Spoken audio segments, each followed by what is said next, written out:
खेल नंबर 502 मोक्ष मार्ग प्रकाशक अधिकार चौथा भाग दूसरा तारीख 22/5/2000 श्री देवचंद भाई बेंगलोर। नमो अर्यंताणम नमो सिद्धाणम नमो आयर्याणम नमो उवज्जायाणम नमो लोये सवसावणम नमो समय साराय स्वानुभूत्या चकास्ते चित्त स्वभावाय भावाय सर्वभावांतरचिले मंगलम भगवान वीरो मंगलम गौतमो गणे मंगलम कुंद कुंदार्यो जैन धर्मोस्तु मंगलम सर्वमंगल मांगल्यम सर्व कल्याण कारकम प्रधानम सर्वधर्माणम जैनम जयतु शासनम ओंकार बिंदु संयुक्तम नित्यम ध्यायन्ति योगिनो कामदम मोक्षदम चैव ओंकाराय नमो नमः। पंडित प्रवर्तन निर्मल जी रचित मोक्ष मार्ग प्रकाशक, इसका चौथा अधिकार मिथ्या दर्शन ज्ञान चारित्र का निरूपण।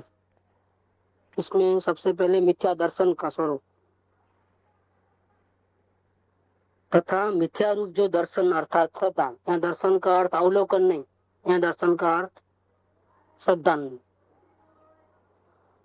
क्या देखते हो वो नहीं, क्या मानते हो, आपके अभिप्राय में क्या है।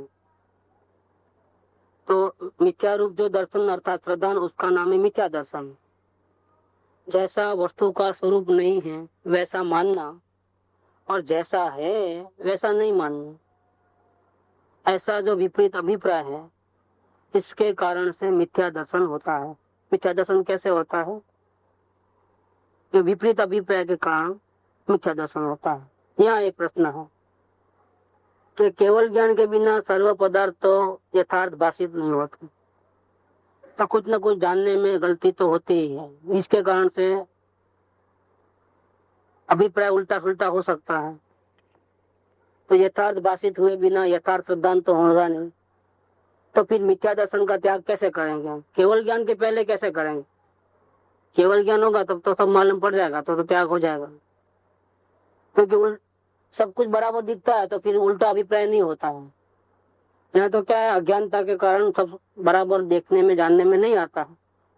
इसलिए देखने जानने में बराबर नहीं आने से हमारे अभिप्राय में गलती हो जाती है, और अभिप्राय में गलती होने के कारण मिथ्या दर्शन हो जाता है।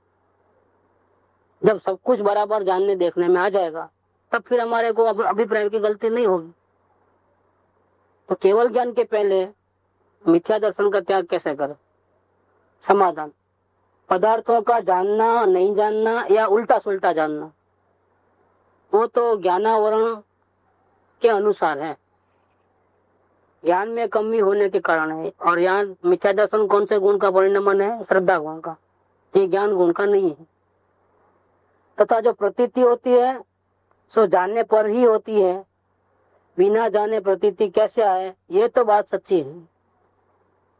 परंतु जैसे कोई पुरुष है वह जिनसे प्रयोजन नहीं है उनको अन्यथा जाने या यथार्थ जाने तथा जैसा जानता है वैसा ही माने, तो उससे उसका कुछ भी बिगाड़ सुधार नहीं है। उससे वह पागल या चतुर नाम नहीं पाता। कोई आदमी का नाम दूसरा हो और अपन उसको दूसरे नाम से पुकारे, इसके कारण से वो पागल नहीं हो गया, क्योंकि प्रयोजन नहीं है उस आदमी का, कुछ लेना देना नहीं है। पैसा लेने का तो प्रयोजन है, उससे कुछ लेन देन की, वो पैसा लेने का तो प्रयोजन है, फिर तो उसको बराबर नाम से यथार्थ जानना चाहिए। जहाँ कोई प्रयोजन नहीं है तो फिर दूसरा कोई नाम दे देवे कि भाई मिसेलाल जी के बदले और कोई नाम डाल देवे, तो कोई फर्क नहीं पड़ता, इससे कोई पागल नहीं होगा और सही बोले तो कोई चतुर नहीं हो गया। प्रयोजन है वहां तो बिल्कुल परफेक्ट जानना पड़ेगा, प्रयोजन नहीं है उसको उल्टा जाने तो भी हम अज्ञानी नहीं हैं, ये बात है। तथा जिनसे प्रयोजन पाया जाता है उन्हें यदि अन्यथा जाने और वैसा ही माने तो बिगाड़ होता है। पैसा एक से लेना है और उसका नाम याद नहीं रहा और दूसरे से जाकर के मांग ले तो नहीं चले, उसमें तो बिल्कुल परफेक्ट, क्योंकि वहां हमारा प्रयोजन है। माल देना है तो भी एक दुकान का ऑर्डर और दूसरे दुकान के माल बेच देना, ऐसा नहीं होता है। वो तो परफेक्ट जिस दुकान का ऑर्डर लिया है उसी दुकान को माल देना है। बाजू में भले वैसे ही दूसरी दुकान हो, मिलता जुलता नाम हो, तो भी नहीं होता है, उसी को ही माल भेजना है। तो जिनसे प्रयोजन है उनको यदि जिनसे प्रयोजन पाया जाता है उन्हें यदि अन्यथा जाने, उल्टा जाने और वैसा ही माने तो नुकसान होता है भी, इसलिए उसे पागल कहते हैं। तथा उनको यदि यथार्थ जाने और वैसा ही माने तो सुधार होता है, इसीलिए उसे चतुर कहते हैं। उसी प्रकार जीव है, वह जिनसे प्रयोजन नहीं है, लेना देना नहीं है, उनको अन्यथा जाने या यथार्थ जाने तथा जैसा जाने वैसा ही श्रद्धान करे, तो उसका कुछ भी बिगाड़ सुधार नहीं होता है, क्योंकि लेन देन नहीं है। उससे उसका नाम मिथ्या दृष्टि या समय दृष्टि नहीं रखा जाता है। सही बोले तो समय दृष्टि नहीं होगा, और दूर बोले तो उल्टा जाने तो मिथ्या दृष्टि नहीं होगा, क्योंकि लेना देना ही कहाँ है। तथा जिनसे प्रयोजन पाया जाता है, जिनसे हमारे को कुछ शिक्षा लेनी है, जिनके प्रति भक्ति करनी है, जिनसे कुछ गाइडेंस लेना है, तो ऐसे जिनसे प्रयोजन पाया जाता है उनको अगर उल्टा सुल्टा जाने और वैसा ही श्रद्धान करे तो बिगाड़ होता है। सुदेव के पास जाएगा, गुरु के पास जाएगा सोचे समझे बिना, और वो जैसा बोले ऐसा करेगा, उसको यथार्थ मानेगा, उसको स्वीकार करेगा, तो बिगाड़ हो जाएगा। सच्चे देव गुरु शास्त्र को यथार्थ जानेगा, जैसा है वैसा श्रद्धा करेगा और उन जैसा बोलते हैं उस आज्ञा पे चलेगा, तो सुधार होता है। इसीलिए उन मामले में तो कुछ गड़बड़ नहीं चले, उसको तो परफेक्टली जानना ही चाहिए। अगर वो ऐसा गलत करे, गलत जाने, गलत माने, तो बिगाड़ होता है, इसीलिए उसको मिथ्या दृष्टि कहते हैं। और यदि उन्हें यथार्थ जाने और वैसा ही श्रद्धान करे तो सुधार होता है, परिणाम में शांति आती है, इसीलिए उसे सम्यक दृष्टि कहते हैं।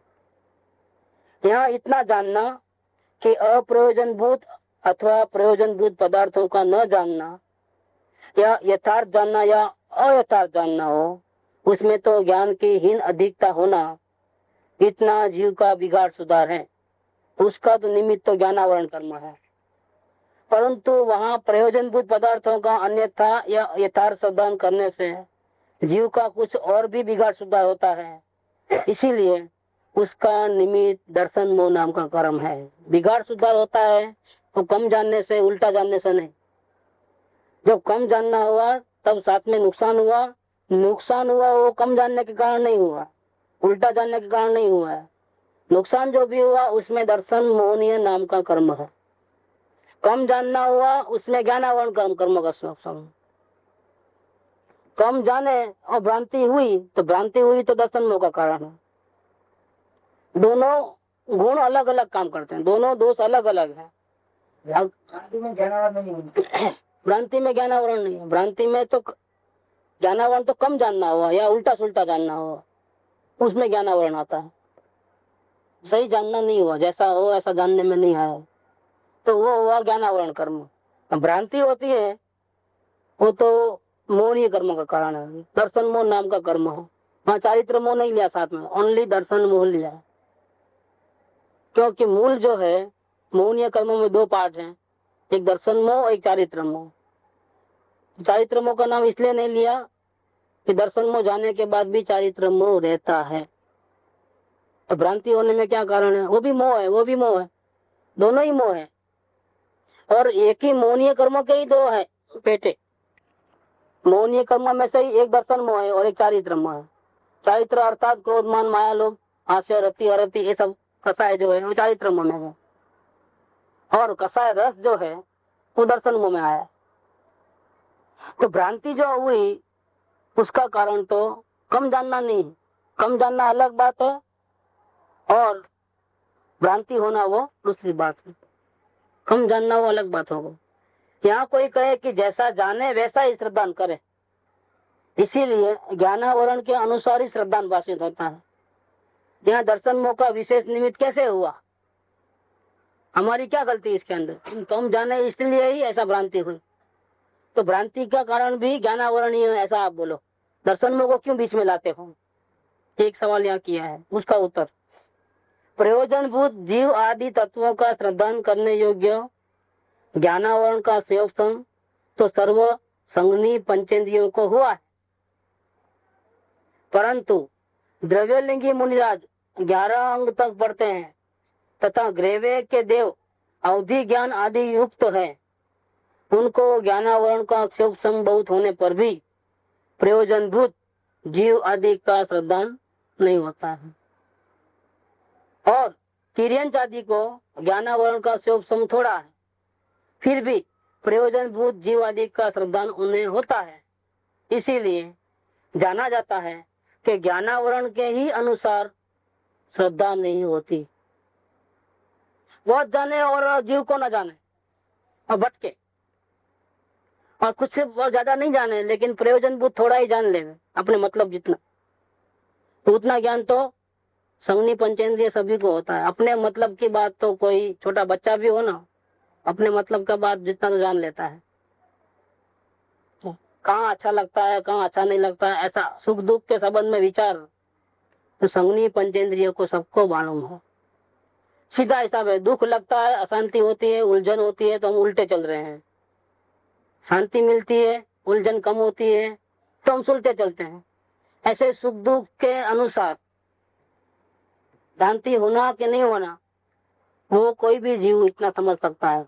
तो मुझे शांति मिल रही है क्या शांति मिल रही है, अशांति मिल रही है तो गड़बड़ जरूर है। इतना तो तुम सभी को है, संगनी पंचेंद्रिय सभी जीवों को, चाहे वो जानवर भी क्यों न हो, इतना तो उसको मालूम है कि मुझे सुख हुआ हो रहा है कि दुख हो रहा है, इतना तो उसको पता चलता है। तो मेरे मतलब की बात है क्या डॉक्टरी सीखे, वकीला सीखे, नहीं सीखे वो मतलब की बात नहीं, सुख दुख मतलब की बात है। तो कहाँ सुख होता है, वो कहाँ दुख होता है, वो तो उसको पता है। इतना शोभ तो वो लेके आया है। तो कभी भी दरवाजे खुले हैं, आप ये नहीं कह सकते कि हमको केवल ज्ञान नहीं है इसलिए हम गड़बड़ करते हैं, आप नहीं कह सकते हो। क्यों नहीं कह सकते हो? कि आप संगनी पंचेंद्रिय जीव हो और इतना शोभ तो लेकर के ही आए हो कि आपको सुख के विषय में और दुख के विषय में पक्का मालूम है। मालूम नहीं करना चाहे वो अलग बात है, लेकिन आपको खुद को अनुभूति होती है शांति की अशांति। इससे पता चलता है कि इतना ज्ञान कम होने पर भी, हमको 11 अंग 9 पूर्व का ज्ञान नहीं है, द्रव्यलिंगी को है इतना, फिर भी प्रयोजनभूत सुख और दुख के अपने और पराये के बारे में अगर हम बराबर जान लेते हैं, जैसा है वैसा, और सही मान लेते हैं तो हम सुखी हो जाएंगे। उनको 11 अंग और 9 पूर्व का ज्ञान होने पर भी उनको प्रयोजनभूत ज्ञान नहीं है, जीव अजीव का श्रद्धान नहीं, मैं कौन वो पता नहीं है। मानने के लिए क्या करना है? सही मानने के लिए सुख दुख का प्रयोजन से दुख से छूटना है और सच्चा सुख चाहिए, ऐसी भावना पहले होती, क्योंकि ये सब्जेक्ट जो है सुख दुख का सब्जेक्ट है। पहले वो अपने आप को सुखी महसूस करे तो ही। तो हम कहाँ खड़े हैं, किस हाल में हैं, आगे उसका क्या फल मिलने वाला है, वो ऐसा वो सत्संग के द्वारा या अपने अवलोकन के द्वारा उसको समझना चाहिए। उसको लगे कि मेरे पास समय थोड़ा है और सुखी होने का जो उपाय है वो मैं नहीं करता हूँ सच्चा, और मैं दुखी का दुखी रहता हूँ, तो मुझे कुछ सच्चा उपाय करना चाहिए, ऐसी भावना जागे तो ही कुछ आगे कर सकता है। हाँ, वो तो हे जीव तुझे कहीं भी अच्छा नहीं लगता हो तो अच्छा लगता है तो फिर कहाँ सवाल है। यहाँ तो सुखी कैसे होना उसकी बात बताते हैं। अभी आपको दुख है ही नहीं, सुखी सुख है बाहर में, फिर आपको वो बात लागू नहीं होगी, पल्ले ही नहीं पड़ेगी। जिसको अपने से संतोष है, बिल्कुल वर्तमान लाइफ से कुछ परेशानी नहीं है, हमारे जैसा है बिल्कुल बराबर है, फिर ये बात आपको लागू नहीं होगी। ये बात किसको लागू होती है? जिसको जन्म मन मिटाना हो, समस्त दुखों से छूटना हो, मनुष्य को सफल करना हो, आत्मिक शाश्वत शांति चाहिए, उसके लिए ये बात है। चर्चा सत्संग सब इसके लिए। तो यहाँ कहते हैं कि ज्ञानावरण के अनुसार ही श्रद्धा नहीं होता है, कोई अन्य कर्म है और वो है दर्शन मोह। उसके उदय से जीव को मिथ्या दर्शन होता है, तब प्रयोजन भूत जीवादि तत्वों का अन्यथा श्रद्धान करता है। जब मोहनीय कर्म का उदय तीव्र होता है तब जीव को अपने मतलब के बारे में उल्टा श्रद्धान हो जाता है, उल्टा श्रद्धान होता है। तब प्रयोजन भूत जीवादि तत्वों का अन्यथा श्रद्धान करता है और दुखी होता है। अब ये बात रही कि केवल ज्ञान तो हमारे पास नहीं है, इसलिए सारी दुनिया को तो हम नहीं जान सकते और बोले कोई जरूरी भी नहीं है। लेकिन मतलब की बात कौन सी और बिना मतलब की बात कौन सी, इन दोनों में फेर करके जितनी मतलब की बातें हैं उतने उसको तो बराबर जान लेना है। अगर उसको उसमें कहीं गड़बड़ किया तो मिथ्या दर्शन हो जाएगा। तो अब वो बताते हैं कि कौन सी चीज मतलब की है और कौन सी चीज बिना मतलब, वो बहुत इंपॉर्टेंट। जो प्रयोजन बुद्ध पदार्थ है जिससे हमको लेना देना है उसको तो यथार्थ जानना है, लेकिन वो कौन से हैं। और अप्रयोजन बुद्ध पदार्थ है जिनसे कोई लेना देना नहीं है, वो कौन से हैं कि जिसको नहीं जानेंगे तो भी चलेगा, इसकी बात करते हैं। यहाँ कोई पूछेगा कि प्रयोजन बुद्ध और अप्रयोजन पदार्थ कौन कौन से हैं, कहीं ऐसा ना हो कि प्रयोजन बुद्ध के हो तो हम अप्रयोजन समझ करके उसको तो कोई मतलब नहीं ना जानने का, छोड़ देगा, जाने नहीं। बिना मतलब के जो पदार्थ हैं उसको मतलब वाले पदार्थ समझ करके उसको तो यथार्थ जाना, उसमें टाइम खपा देवे। तो पहले हमको समझ लेना है कि हमारे काम की चीज कौन सी है। अगर हमको सुखी होना है तो समाधान इस जीव का एक ही प्रयोजन है। क्या प्रयोजन है? कि दुख न हो और सुख हो। ये मेन चीज ये है। जिससे दुख होता हो उसको यथार्थ जान लेना चाहिए। अपना बच्चा अपनी बात नहीं मानता है और हमको दुख होता है, क्या तो बच्चे के साथ मेरा क्या संबंध है वो बराबर 10 बार सोच लेना, वो जान लेना जरूरी है। क्या भूख लगी और खाना टाइम पे नहीं मिलता है, जैसा चाहिए ऐसा नहीं मिलता है तो तकलीफ होती है।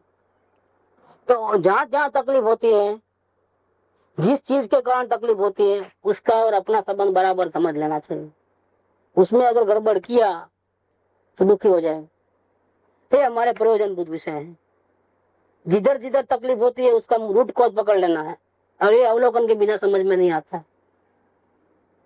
क्योंकि तकलीफ तो हुई मालूम पड़ा, लेकिन क्या विचार थे उस टाइम में, किसके बारे में तकलीफ हुई वो नहीं मालूम पड़े जब तक ऑपरेशन कैसे होगा। कौन सी अपेक्षा थी, किस बात की अपेक्षा थी, कैसी अपेक्षा थी जो हमारी पूरी नहीं हुई, ऐसी कौन सी इच्छा थी जो हमारी पूरी नहीं हुई कि जिसके कारण हम दुखी हैं। वो इच्छा कौन सी है तो हमको अच्छी तरह से समझ लेना है। कोई प्रयोजन बुद्ध बात है। तो इस जीव को प्रयोजन तो एक ही है कि दुख नहीं होना और सुख होना। किसी जीव के अन्य कुछ भी प्रयोजन नहीं है। तो दुख का न होना सुख का होना ये तो एक ही बात है, कोई दो बात नहीं है। सुख मिलेगा तो दुख जाएगा, दुख जाएगा तो सुख आएगा, क्योंकि दुख का अभाव यही सुख है। और इस प्रयोजन की सिद्धि जीव आदि का सत्य श्रद्धान करने से होती है। वो कैसे? ये दुख हमारा मिट सकता है, लेकिन उसके लिए जीव आदि 7 तत्वों का यथार्थ श्रद्धान करना जरूरी है। जब तक जीव आदि 7 तत्वों का यथार्थ श्रद्धान नहीं होगा तब तक जीव को शांति नहीं मिलेगी। तो प्रयोजनभूत पदार्थ कितने हैं अब? 7। ओरिजिनल में एक, मुझे शांति चाहिए, अशांति नहीं चाहिए। लेकिन अगर अशांति नहीं चाहिए तो आपको 7 तत्वों का स्वरूप बराबर समझना चाहिए। तो जिनागम के अंदर, जिनवाणी के अंदर, परमात्मा के दिव्य ध्वनि में 6 द्रव्य 7 तत्वों का स्वरूप जैसा है, जैसा भगवान ने देखा है, जैसा वस्तु का स्वरूप है, ऐसा यथार्थ कहा है, उसका हमको यथार्थ ज्ञान करना चाहिए। कैसे? तो बताते हैं। सो कहते हैं प्रथम तो दुख दूर करने में आपा पर का ज्ञान अवश्य होना चाहिए। आपा पर, मैं, मेरा कौन और मेरे से अन्य कौन। अगर अन्य है उसको अपना मानेगा, फिर इससे अपेक्षा रखेगा, फिर वो अपेक्षा सफल होगी तो सुखी हो जाए, मानेगा। सुखी हुआ नहीं है लेकिन अपने को सुखी मानेगा, झूठा ही झूठा, ये भ्रांति हो जाएगी। और अगर जो अपना नहीं है उनसे अपेक्षा रखेगा और वो सफल नहीं होगी तो दुखी हो जाएगा और वो उल्टा भ्रांति हो जाएगी कि उसने मुझे दुखी किया, सामने वाले ने। ऐसे एक से राग होगा, एक से द्वेष हो जाएगा, ये चालू हो जाएगा। सबसे पहले मैं कौन, मेरा कितना, और पराया कौन, पराया में मेरा क्या लेना देना, वो बिल्कुल परफेक्ट ज्ञान होना चाहिए। हाँ, तो सबसे पहला बोल 108 का, ये मेरा है ऐसा मत मान, ये तेरा है ऐसा न मान। तो वहां भिन्नता कर दी सुखदेव ने। सबसे पहले वो बोल रहा सब पर कोई सा नहीं, क्योंकि वो दर्शन में संबंधी है। दूसरों को सुखी और दूसरों को दुखी मानना, दुख का कारण मानना, एक को मित्र एक को शत्रु समझना, वो भी गड़बड़ है। सबसे बड़ी मुसीबत है वही पूरे बोल लिए आप देखना 108 में। तो भविष्य में इसने, भूतकाल में इसने बुरा किया, भूतकाल में मेरा अच्छा किया नहीं, कोई किसी ने अच्छा नहीं किया, किसी ने बुरा नहीं किया। न वर्तमान में कोई शुभ निमित्त है, न वर्तमान में कोई अशुभ निमित्त, ऐसा कुछ है ही नहीं। दूसरा कोई दुखी सुखी मुझे कर सकता ही नहीं है, मानो भले ही आप। शरीर आत्मा कर ले। हाँ, वैसा ही है ना, शरीर भिन्न है और आत्मा भिन्न है। इसीलिए शरीर कभी भी बिना नोटिस बीमार पड़ जाता है तो हम दुखी हो जाते हैं। हम तब हमको क्या भ्रांति हो जाती है कि मुझे बुखार आया इसलिए मैं दुखी हो गया। बुखार आत्मा को आया ही नहीं है, आत्मा तो जानने देखने वाला है। लेकिन वो क्या मानता है, सही ज्ञान नहीं होने से वो क्या मानता है कि शरीर को बुखार आया है, ऐसा नहीं मानता है। जैसे मकान में दीवार टूट गई हो, इधर कलर निकल गया हो, जिस मकान में हम रहते हैं, तो ऐसा नहीं समझता है कि मेरा हाथ पैर टूट गया है या इधर से चमड़ी निकल गई है, कलर निकल गया है। दुख तो हो रहा है ना, शरीर में कुछ पीड़ा दुख तो हो रहा है ना। दुख हुआ, इसका कारण क्या? ऐसा समझे नहीं भाई ये शरीर मेरा नहीं है, तो पीड़ा तो नहीं रहेगी। नहीं, ज्ञान होगा, तकलीफ नहीं होगी। ज्ञान होगा जैसा है वैसा, तकलीफ नहीं होगी। क्यों नहीं होगी तकलीफ? बाजू वाले का मकान गिर गया, ज्ञान तो हुआ कि वो गिर गया, लेकिन तकलीफ क्यों? हाँ, अपना नहीं है, इसलिए हमको तकलीफ होती है। उसका बेसिक क्या है? मेरा। क्योंकि वो मेरा है ऐसा माना, इसलिए तकलीफ। अगर मेरा है ऐसा मानते हो तो तकलीफ होने वाली है। जो अपनी चीज नहीं है उसको अपना मानोगे और वो अगर नहीं मानेगा तो तकलीफ होगी। इसीलिए जो हमारा मूल प्रयोजन है कि हमको दुख नहीं होना और सुखी होना, इसके लिए हमको सबसे पहले जीव आदि 7 तत्वों का यथार्थ श्रद्धा होना चाहिए। सारी दुनिया को नहीं जानोगे तो चलेगा, लेकिन अपने सुख दुख के साथ संबंधित जो तत्व है 7, उसको तो बराबर जानना ही चाहिए। और सभी संगनी पंचेंद्रिय जीव उनको इतनी योग्यता लेके आया है कि अगर वो गौर करे, इसमें थोड़ा समय देवे, तो ये जीव आदि 7 तत्वों का स्वरूप अच्छी तरह से समझ सकता है। क्यों समझ सकता है? क्योंकि सुख दुख का प्रयोजन है। सुख दुख का प्रयोजन होने से कहीं भी सत्संग हो, किधर भी सत्संग हो, वहाँ एक रूटीन होता है। जो ज्ञानी क्या बोल के गए वो सुनते जाना है, उसमें आपस में बुद्धि के अनुसार चर्चा विचारना करना है, जानकारी हासिल करना है, नाम गोख लेना है। बोलो 6 सामान्य गुण नाम बोलो, पट पट पट पट बोले 4 ताड़ी, क्या 6 द्रव्य का नाम बोलो, 7 तत्वों का नाम बोलो।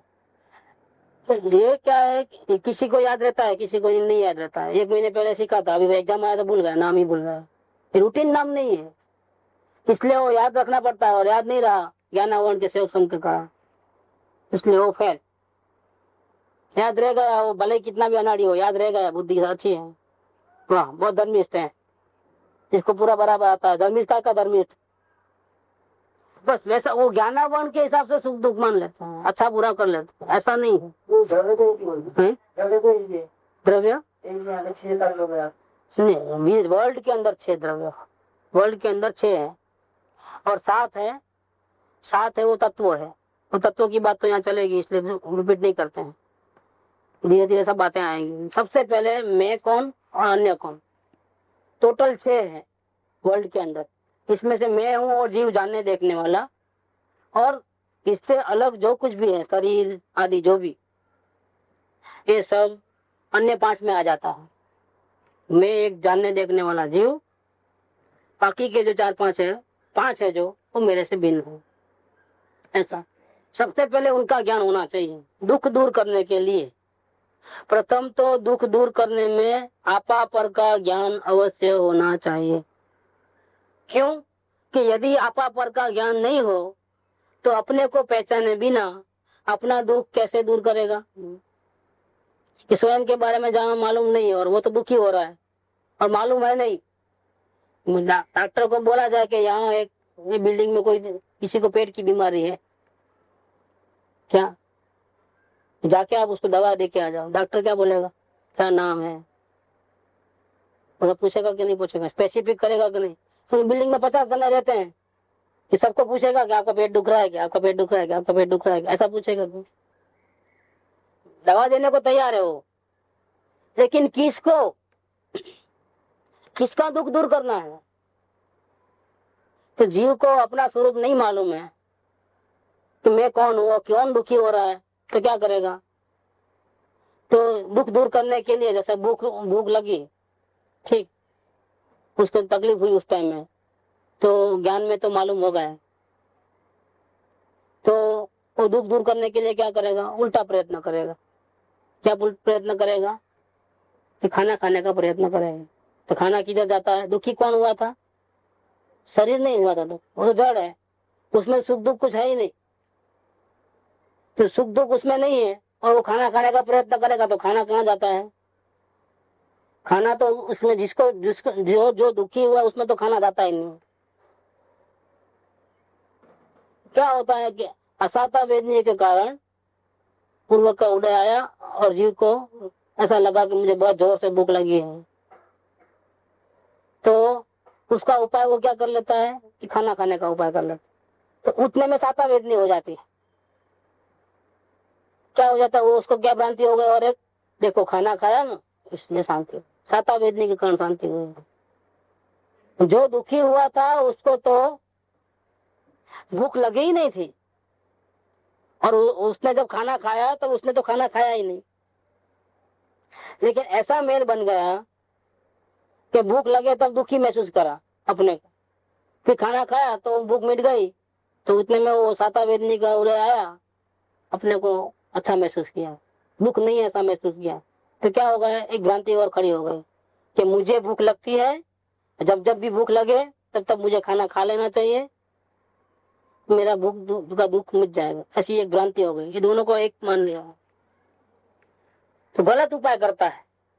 मुनिराज को भी भूख लगती है जंगल में असाता वेदनी के कारण, वो क्या करते हैं? चलो अब खाना खाने चले जावे, नहीं, वो विकल्प भी नहीं आता है उनको कि चलो भूख लगी है तो मैं खाना खा के भूख को मिटा दूं, ऐसा विकल्प नहीं आता। मुनिराज तो खाना क्यों खाते हैं? फिर जंगल में से शहर में क्यों आते हैं? आहार लेने के लिए। वो आहार लेने के लिए अपने भूख को मिटाने के लिए नहीं आते हैं, समझ लेना। जो आत्म साधना कर रहे हैं सच्चे मुनिराज, जो जंगल में रहते हैं, वो अपने भूख के दुख को दूर करने के लिए आहार लेने के लिए शहर में नहीं आते। तो फिर आते हुए ना आहार लेते हैं ना, उसका कारण दूसरा है कि मुनिराज को ध्यान के वक्त खड़े खड़े ध्यान करना पड़ता है या फिर बैठे बैठे ध्यान करना पड़ता है, खड़गासन पद्मासन। तो शरीर को इतना जब वीक हो जाता है तो बराबर बैठ नहीं सकता या खड़ा नहीं रह सकता है, ऐसी पोजीशन नहीं होती है, तो ध्यान करने में उनको संयम पालने में असुविधा होती है। और संयम पालने में असुविधा न होवे उसके लिए जितना जरूरी होता है उतना भोजन लेने के लिए जब जब भी जरूरत पड़ती है, दिन में मैक्सिमम एक बार, दिन में एक से ज्यादा तो हो ही नहीं सकता है, 4 दिन में एक बार, 10 दिन में एक बार, जब भी जरूरत पड़े तो जंगल में छोड़ करके वो शहर में आते हैं स्पेसिफिक टाइमिंग में। उस टाइम में वो भोजन लेकर के चले जाते, वो भी उद्देश्य का आहार नहीं लेते हैं, अपने लिए बनाया गया आहार नहीं लेते हैं, जो भी दिया वो, तो ये तीखा चाहिए मीठा चाहिए वो नहीं, आप जो दोगे वो। हम तो भोजन के वक्त मौन ही रहना होता है, जो भी दिया ले लेने का है, बस उतने से वो शरीर काम चला लेता है, उसको जो भी एनर्जी मिलनी होती है वो मिल जाती है, उनको कोई जरूरत नहीं अन्य बाह्य पदार्थों, उनको बिल्कुल ज्ञान है शांति कैसे मिलती है, अशांति कैसे मिलती है, वो अपनी यात्रा बराबर कर रहे हैं आगे बढ़ने वाले। तो यहाँ ये बात लिया है कि प्रथम तो दुख दूर करने में आपा पर का ज्ञान अवश्य होना चाहिए। ये मिनिमम में मिनिमम मैं कौन हूँ और मेरे से अन्य कौन है उसका ज्ञान तो होना चाहिए। फिर अन्य कौन है उसका नाम ताम नहीं जाने तो चलेगा, उतना प्रयोजनभूत नहीं है। ऑफिस कि मेरे से भिन्न है तो कौन है, कहाँ से आया, क्या हुआ, वो इतना सब जरूरत नहीं। भिन्न है बस इतना जान लिया हो गया। लेकिन अपने बारे में तो सब कुछ जानना चाहिए। यदि आपा पर का ज्ञान नहीं हो तो अपने को पहचाने बिना अपना दुख कैसे दूर करे, अथवा आपा पर को एक जानकर अपना दुख दूर करने के अर्थ है पर का उपचार करे तो अपना दूर कैसे दूर हो। थोड़ा राइट लेग में हुआ है और लेफ्ट लेग पे दवा लगा है तो कैसे होगा, दूसरों का उपचार करेगा तो कैसे हो, वो तो होने वाला नहीं। अथवा अपने से पर भिन्न है परंतु यह जीव पर में अहंकार करता है, ममकार करता है, तो उससे तो दुखी होता है। जो अपनी चीज नहीं है उनसे अहंकार करना, उसको अपनी मानना और उसके कारण अपने को बड़प्पन मानना, इससे जीव दुखी होता है। क्योंकि वो पराई चीज अपने कंट्रोल में नहीं है और हम उसके कारण से, जैसे पैसा बहुत हो गया तो हम अहंकार में आ जाए।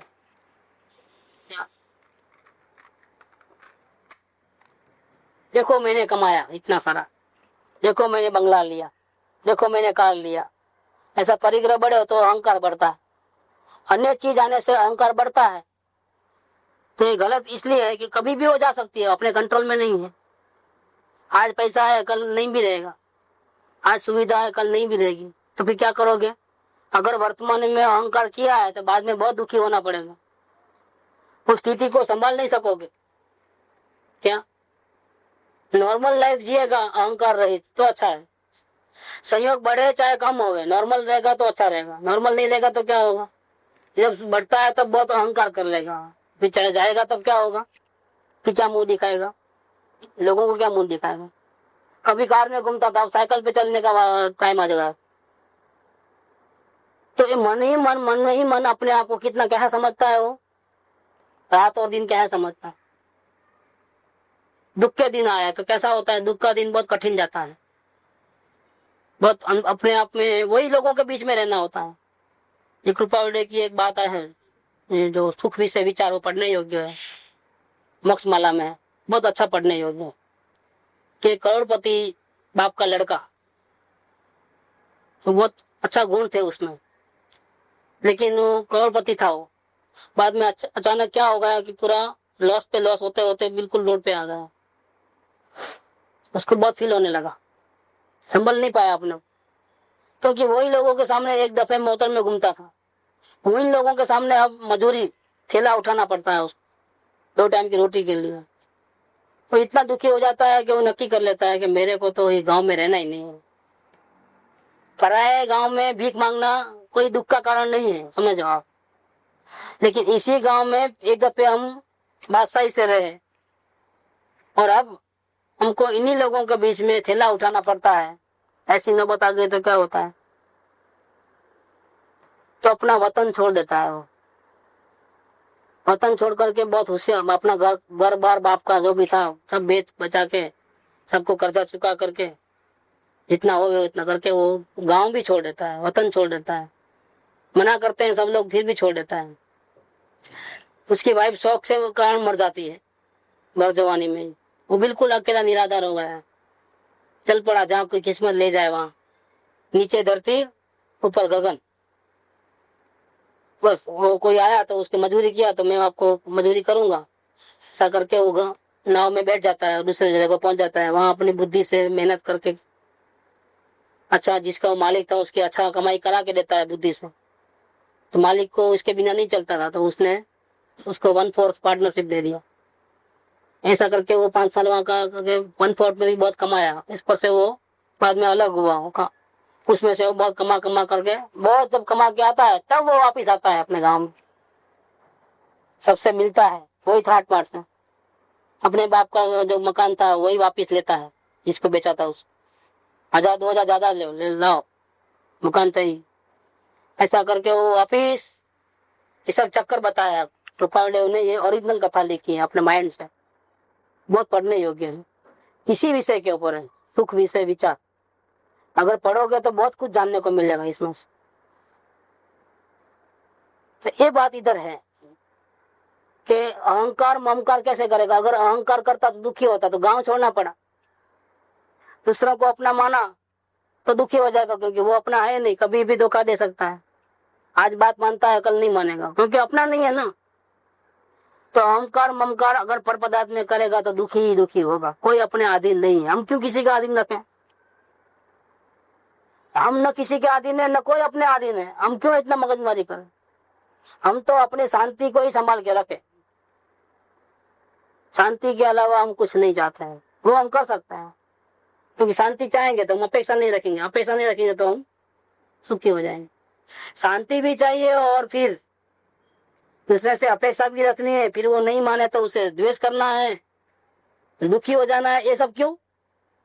ये पंचायतें क्यों इतनी सारी? नहीं, उसको अपना नहीं मानना है, वो पराया है।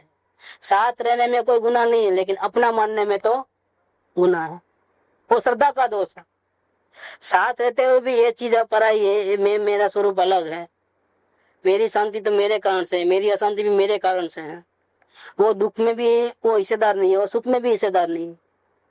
साथ में रहे कोई बात नहीं, लेकिन उसको अपना मानना, उसको सुख का कारण मानना, उसको दुख का कारण मानना, ये सब गड़बड़ है। यही मिथ्याग्रह सिद्धांत है। ये प्रयोजनभूत बातों को बिल्कुल बराबर समझ लेना चाहिए। तो अन्य पदार्थ में अगर अहंकार ममकार करेगा तो दुख ही दुख होता है।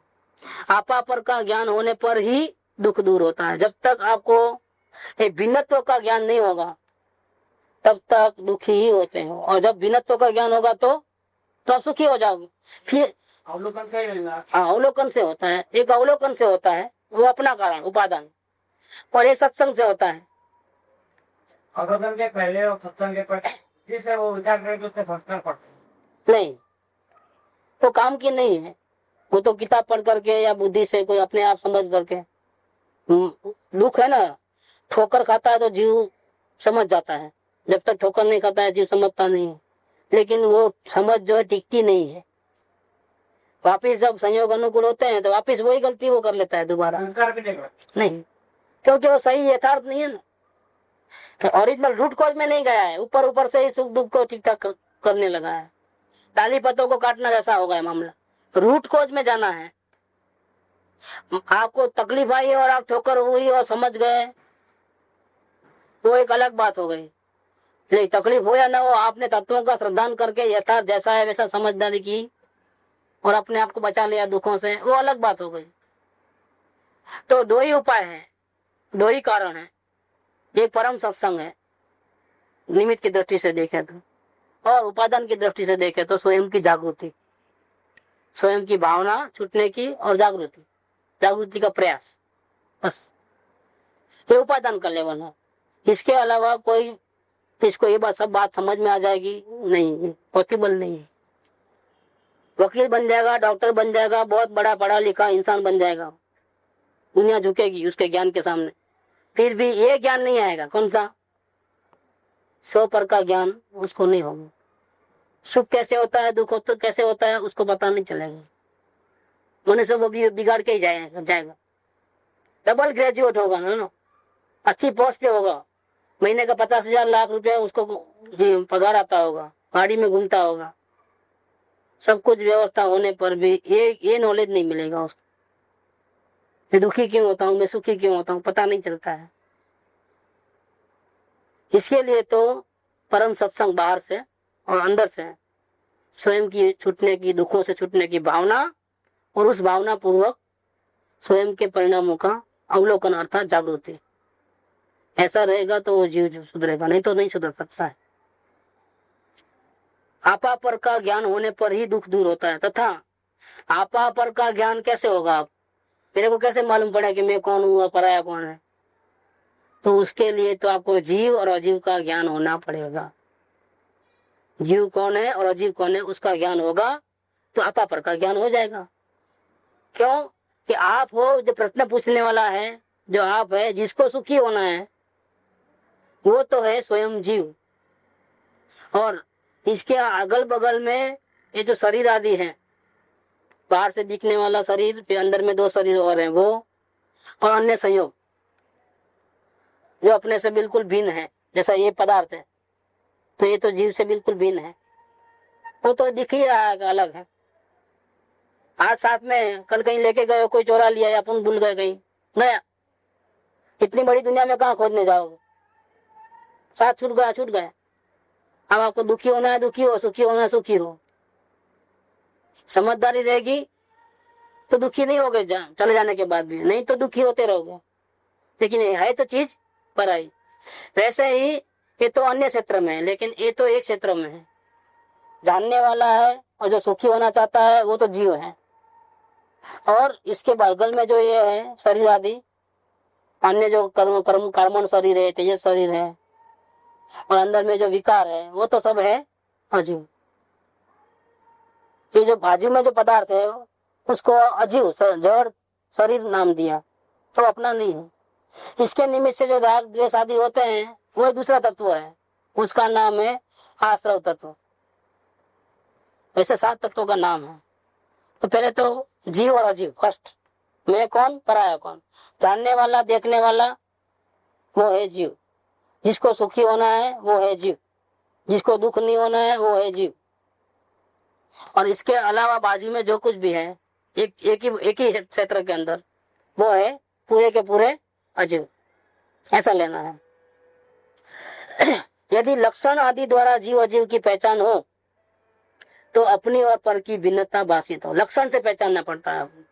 नमक और शक्कर दिखने में एक ही लगे, लेकिन दोनों अलग अलग है, एक नमक है एक शक्कर है, कैसे पहचान होगा? लक्षण के द्वारा चख करके पहचान होगा। वो भी चखने का सब्जेक्ट है, वो भी चखने का सब्जेक्ट, दोनों चखने के ही सब्जेक्ट है। कि नहीं हम नमक को तो हम आंख को देख करके पहचान लेंगे, तो नहीं, ऐसा नहीं। शक्कर को तो हम चख के पहचानेंगे, नमक को देख करके पहचानेंगे, या सूंघ के पहचानेंगे, या सुन करके पहचान लेंगे, नहीं, ऐसा नहीं होता है। दोनों ही एक ही इंद्रिय के सब्जेक्ट हैं, दोनों का कलर एक है, दोनों को भूखी एक सारी की दिखती है, मालूम ही नहीं पड़ेगा कौन क्या है। लक्षण के द्वारा पहचानना पड़ता है। ऐसे ही इन जीव और अजीव को दोनों को लक्षण के द्वारा पहचानना पड़ता है। इसलिए जीव अजीव को जानना अथवा जीव अजीव का ज्ञान होने पर जिन पदार्थों के अन्यथा श्रद्धान से दुख होता था उनका यथार्थ ज्ञान होने से दुख दूर होता है। इसीलिए जीव और अजीव को जानना, जीव अजीव को जानने से अपापर का ज्ञान हो जाता है। तथा दुख का कारण तो कर्म बंधन है और उसका कारण मिथ्यात्व आदि आश्रव है। अब थर्ड आश्रव को लेते हैं, कर्मों का बंधन और आश्रव। आश्रव माने राग द्वेष क्रोध मान माया लोभ पूजा भक्ति, ये सब भाव जो है, एक पुण्य तत्व है एक पाप तत्व है, कुछ अच्छे विचार कुछ बुरे विचार, ये दोनों ही दुख का कारण है, ये बताते हैं। यदि इनको न पहचाने, इनको दुख का मूल कारण न जाने तो इनका अभाव कैसे करें, और इनका अभाव नहीं करे तो कर्म बंधन कैसे न हो। इसीलिए दुख ही होता है। कर्म बंधन माने क्या कि हमारी इच्छा हो गए, फिर इच्छा अनुकूल कभी होता है वो भी कर्म का बंधन के कारण, और इच्छा के प्रतिकूल होता है वो भी कर्म बंधन के कारण। जैसा हम सोचते हैं वैसा हो जाना वो पुण्य कर्म बांधा है इसके कारण से। जैसा सोचा ऐसा नहीं हुआ वो पाप बांधा है, पहले भूतकाल में पाप किया है उसका बुरा है। दोनों ही कर्म बंधन का कारण है। उसमें जीव लाचार है, जब ऐसा उदय आता है तो जीव लाचार है, कुछ नहीं कर सकता। इसीलिए ये मार्ग में ज्ञानी पुरुष परिग्रह बढ़ता है, इज्जत आबरू बढ़ती है, बाहर में कुछ नहीं कर सकता। बोलते नहीं हमको नहीं चाहिए तो भी नहीं चलेगा, नहीं चाहिए वो आपकी भावना में है क्या, लेकिन आपका पुण्य का उदय है तो आपको मोटर गाड़ी में बैठना ही पड़ेगा, मेलों में रहना ही पड़ेगा। आपकी इज्जत आबरू होगी तो आपको नाम थाम हो ही जाएगा पूरी दुनिया में। क्या करें, नहीं चाहिए लेकिन पुण्य का उदय बांधा है ना, क्या करोगे। इसीलिए उन्हें जानने देखने मात्र रहते हैं। अज्ञानी लोग क्या समझ लेते हैं, उनको ये सब चाहिए इसीलिए वो उनमें रहते हैं। छोड़ के जाएंगे कैसे बताइए आप। कर्म का बंधन जैसा होता है, कर्म का बंधन ऐसा किया है कि कर्म का बंधन होने के बाद तो आप छूट नहीं सकते। किसी को एयर कंडीशन जेल मिलती है और किसी को कैसी जेल मिलती है जहाँ बिल्कुल अंधेरा हो, खाना पीना भी नहीं मिलता हो। ये दोनों जेल है। इसलिए ज्ञानी क्या करते हैं कि ज्ञानी बाहर में कुछ हेरा फेरी करने का प्रयत्न नहीं करते, जैसा होता है होने दो, हम जानने देखने मत। सुख में बाहर की सुविधा अच्छी है तो भी जानने देखने मत, बाहर में असुविधा है तो भी जानने देखने मत। लेकिन अज्ञानी की नजर में उनको तो वो ऐसा समझते हैं कि ऐसा संयोग मिल जाएगा तो ही हम सुखी रहेंगे, और संयोग नहीं मिलेंगे तो हम दुखी होंगे। और ज्ञानियों को संयोग में देखते हैं, सुख के संयोगों में, तो उनको ज्ञानी कैसे लगते हैं? ज्ञानी नहीं लगते हैं कि भाई आत्मा का शांति मिलती है तो फिर रहते क्यों ऐसे संयोग में, छोड़ के क्यों नहीं चले जाते? क्या क्यों रहते हैं इसमें? मेलों में रहने की क्या जरूरत है? ज्ञानियों को छोड़ के चले जाना चाहिए। लेकिन कैसे छोड़ेगा? वो कर्म के बंधन में है, वो एयर कंडीशन जेल में है, अब क्या करोगे? नहीं छोड़ सकता है, ये भी एक बंधन है। तो ये कर्म का बंधन किस कारण से हुआ है? मिथ्यात्व आदि आश्रयों के कारण से हुआ है। अगर ये जेल से छूटना है तो क्या करना है? मिथ्यात्व और अन्य जो आश्रय है, प्रमाद, कषाय, योग, इन सभी से छुटकारा लेना पड़ेगा, तो ये जेल नहीं मिलेगी। नहीं तो जेल मिलेगी ही मिलेगी, ये बात ये है। इनका अभाव नहीं करे तो कर्म बंधन से कैसे छूटे?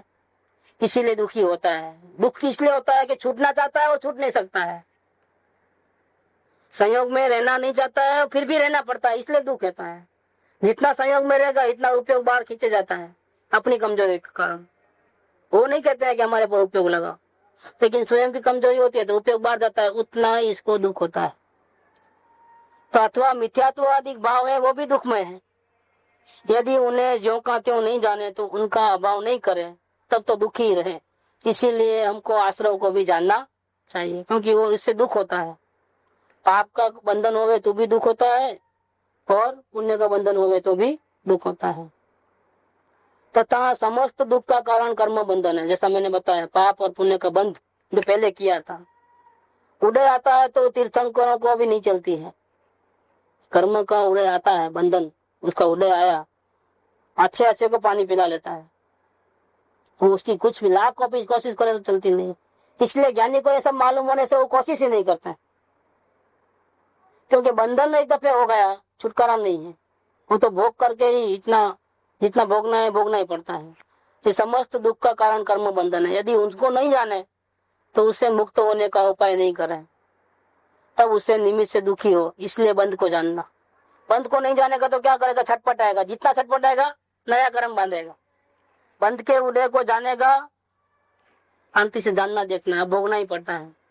जानने देखने मात्र रहो, आने दो उदय, अपन जानने देखने मात्र रहो, बच जाएगा, क्योंकि वो चाल समझ गया है।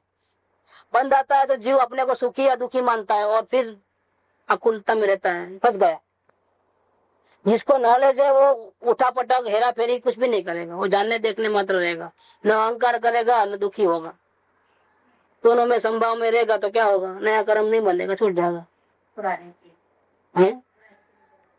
पूरा, पहले जो बांधा उसकी निजरा होगा। इसलिए बंद को भी जानना है।